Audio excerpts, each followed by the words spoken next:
Hello दोस्तों, welcome to official mathematics. अगर आप क्लास 10th के स्टूडेंट हो और मैथ से डरते हो तो अब डरने की कोई ज़रूरत नहीं है, क्योंकि यहाँ हम क्लास 10th के हर चैप्टर को कवर करेंगे एनसीईआरटी का according, with full explanation, tricks and practice the questions.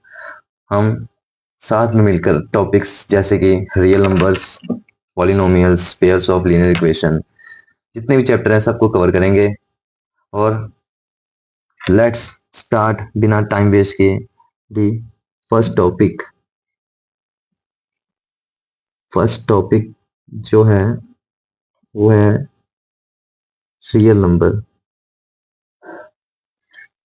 Real number हमारा फर्स्ट टॉपिक है। सबसे पहला तो हम ये जान लेते हैं what is real number. What is real number, हमें पता होना चाहिए रियल नंबर होते क्या है। तो रियल नंबर जो है, पहला तो real number, real number are the union of both rational और इर्रेशनल नंबर। और नहीं यहाँ पे एंड, क्योंकि और इसका मतलब हो जाता है यार एंड आएगा यहाँ पे। इरेशनल नंबर, और ये तो हो गया रियल नंबर जो है यूनियन होता है रैशनल और इरेशनल नंबर का। These number can be expressed on number line. नहीं, हम नंबर लाइन में भी एक्सप्रेस कर सकते हैं, दिखा सकते हैं। और थर्ड पॉइंट जो है अपना वो हो गया these numbers can be both positive और नेगेटिव। ये जो है पॉजिटिव और नेगेटिव सारे आ जाएंगे। तो नंबर लाइन पहले तो हम बना लेते हैं। नंबर लाइन हो गया ये हो गया 0, 1, 2, 3, -1, -2, -3। तो इसमें सारे नंबर आ गए नंबर लाइन में। जैसे कि ये हो गया 3/1.5 जो है हम उसे 3/2 में लिख सकते हैं। नंबर लाइन हो गई है। और इरेशनल नंबर जैसे कि 5, √2, √3, √5 are irrational number.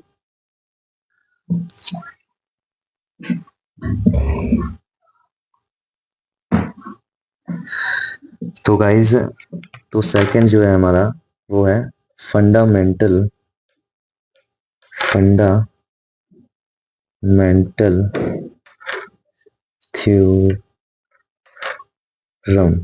Fundamental theorem of arithmetic. क्या है फंडामेंटल थ्योरम ऑफ अरिथमेटिक? इसे हम एक्सप्लेन ऐसे कर सकते हैं, every composite number can be written as a product of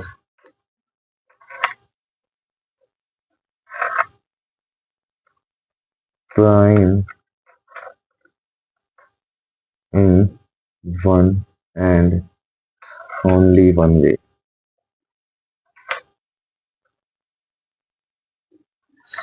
तो ये थ्योरम हमें बता रहा है every composite number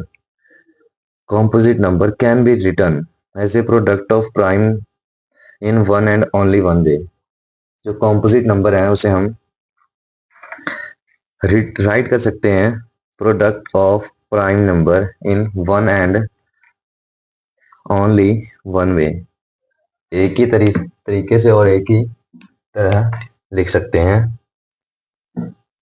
HCF and LCM using prime factorization।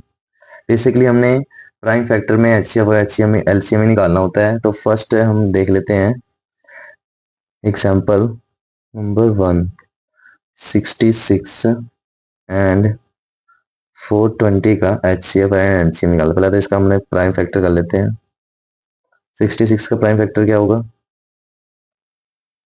Sorry 66 इधर लिखना पड़ेगा, जैसे 2, मतलब 2 से गया 3 आ गया, फिर 3 से होगा 11, फिर 11 से 1।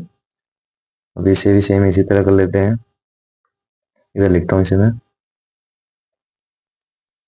420, 2 से क्या 2 2 4, 2 1 से 2 0 0, फिर 2 से 2 1 से 2 2 0 0, 2 5 से 10, फिर 3 से 3 3 से 9, फिर 5 से 15, फिर 5 से, फिर 7 से।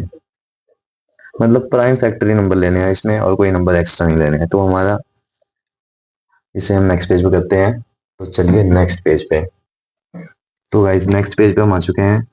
तो ये है हमारा 66 इज इक्वल टू, जो हमने निकाला था पीछे, 2 मल्टीप्लाई 3 मल्टीप्लाई 11 और 420, 2 multiply 2 multiply 3 multiply 5 multiply 7।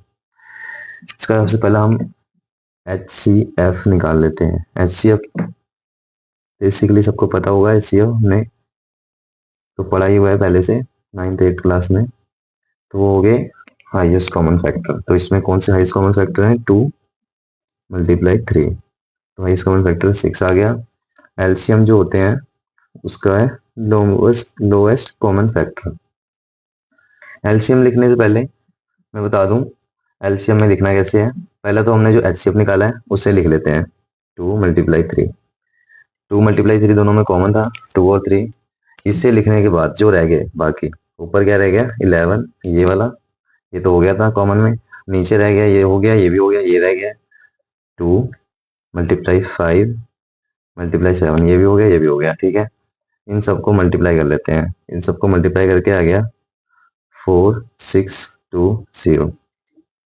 Okay guys, तो नेक्स्ट है जो relation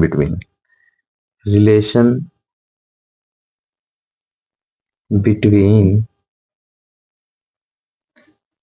LCM and HCF। LCM and HCF का रिलेशन बताना है। फर्स्ट चैप्टर में भी तो बेसिक सा यही है, LCM HCF ही है और कुछ नहीं है। सवाल तो आगे होगा अभी। सेकेंड नंबर, तो इसका जो रिलेशन है वो है first number multiply second number is equal to LCM multiply HCF। Okay, तो एग्जांपल हम फिर से वही वाला ले लेते हैं। 66 जो है वो अपना है फर्स्ट नंबर और 420 है सेकेंड नंबर। तो इसका HCF दिया हुआ है 6, हमने LCM निकालना है। फाइंड LCM, जो हमें पता नहीं है, LCM ने फाइंड करना है। तो LCM फाइंड करने के लिए हमें ये फॉर्मूला दिया हुआ है, इसे यहाँ पे हमने यूज करना है। तो फर्स्ट नंबर की जगह लिख देते हैं 66 multiply 420 multiply LCM HCF। HCF हमें दिया हुआ है तो HCF की वैल्यू लिख देते हैं। LCM एज इट इज ऐसे ही रहेगा। HCF है अपना 6, 6 से डिवाइड कर देते हैं, मल्टीप्लाई में डिवाइड, ये तो नॉर्मल सी बात है।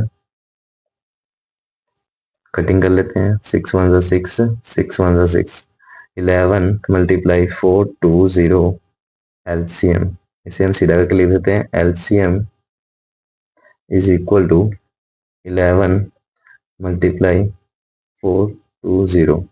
तो मल्टीप्लाई कर लेते हैं, तो मल्टीप्लाई करके हमारा आ गया 4620। तो हमने ये फॉर्मूले से भी प्रूफ कर दिया। ओके, तो नेक्स्ट जो है वो है लास्ट इस चैप्टर का इंट्रोडक्शन का जो पार्ट है वो है prove root two is irrational. वैसे तो बेसिकली हमें पता ही है पाई √2 √3 ये रैशनल नंबर है, मगर यहाँ पे हमने प्रूव करना है। ऐसे तो काम चलेगा ही नहीं बोलने से, हाँ रैशनल और इरेशनल प्रूव करके दिखाना पड़ेगा, मैथ है भाई ये। तो प्रूव करने के लिए चलते हैं नेक्स्ट पेज पे। तो सो हम यहाँ लिख लेते हैं पहला प्रूफ √2 इज इरेशनल नंबर। तो फर्स्ट ऑफ ऑल हम इसे प्रूफ करने चले हैं, तो प्रूफ करते हैं। तो लेट कर लेते हैं सबसे पहला हम, let us assume the contrary, that √2 is rational। हमने मान लिया कि √2 जो है वो रैशनल है। मैंने इसका उल्टा कर दिया, इन्होंने क्या है √2 भी रैशनल प्रूव करना है, तो हमें इरेशनल प्रूव करने के लिए मतलब तो मान लेते हैं √2 इज रैशनल। √2 रैशनल मान लिया, तो √2 जो है वो किसके इक्वल है, A/B, और A एंड B जो है वो को प्राइम है।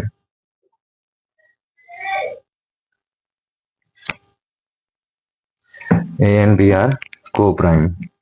तो नेक्स्ट स्टेप जो है यहाँ पे 2 इज इक्वल टू A जो है इधर इधर रहेगा, B इधर आके मल्टीप्लाई हो जाएगा। फिर नेक्स्ट हमने दोनों साइड स्केयर कर देना है, square both sides. Okay, square both side जब हमने किया तो इसका स्केयर हो गया, इसका स्केयर हो गया। स्केयर से रूट का बहुत पुराना रिश्ता है कैंसिल होने का, ये इसके साथ कैंसिल हो जाएगा, मगर बी के स्केयर रहेगा क्योंकि होल स्केयर है ये, तो बी का एज इट इज स्केयर रह जाएगा। तो नेक्स्ट जो है b square is equal to a square by 2। 2 जो है ए स्केयर को डिवाइड करता है, ए स्केयर इज डिविजिबल बाय 2। जब ए स्केयर डिविजिबल बाय 2 है तो ए भी तो होगा, इज ऑल्सो डिविजिबल बाय 2। ये हो गया फर्स्ट इक्वेशन, ये हमारा फर्स्ट इक्वेशन बन गया। नेक्स्ट हम करते हैं A is equal to 2c, c is an integer, c जो है हमारा इंटीजर है, तो ए की जगह हम पुट कर सकते हैं, हमने पहले ही देखा है। ए की वैल्यू क्या है, ए की वैल्यू है 2b², ए की वैल्यू है 2b² और 2c² मतलब b² मतलब 2b था, तो स्केयर हमने सेकेंड वही स्टेप करना है, तो दोनों साइड स्केयर कर दिया। फिर b² c² जो 2 डिवाइड हो गया, 2 से 2 कैंसिल हो गया, b² जो आया अपना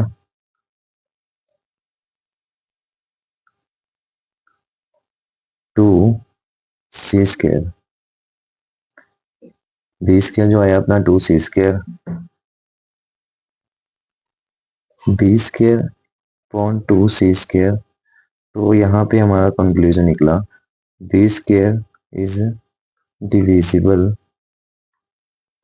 बाय 2, तो b इज ऑल्सो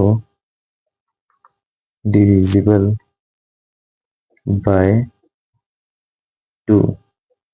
ये हो गया second equation. From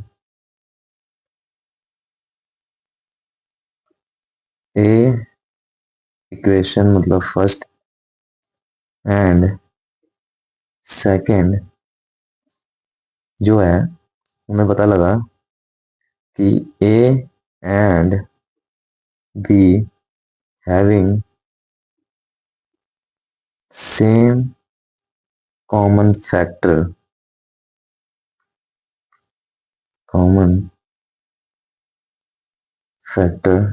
is 2। But हमने पहले दिखाया है ए एंड बी आर को प्राइम, यहाँ पे हमने दिखाया था ए एंड बी आर को प्राइम, और यहाँ पे हमने देखा ए एंड बी के सेम कॉमन फैक्टर है, ऐसा तो हो ही नहीं सकता। So this contradiction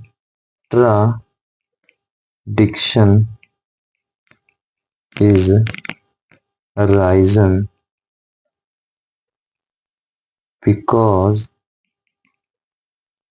of our wrong assumption। तो हमने कह दिया जो लेट किया था वो हमने गलत मान लिया था, तो हम एक कॉन्ट्राडिक्शन पर पहुंचे। Therefore √2 is rational number. तो बहुत ईजी है, समझ में आ गया होगा। तो यहीं पे हमारा इंट्रोडक्शन का पार्ट खत्म होता है। तो वीडियो अच्छा लगा हो तो आपको चैनल को सब्सक्राइब करो, बेल आइकन दबा दो और कमेंट ज़रूर करना कि आपको वीडियो कैसा लगा। तो मिलते हैं नेक्स्ट वीडियो पे।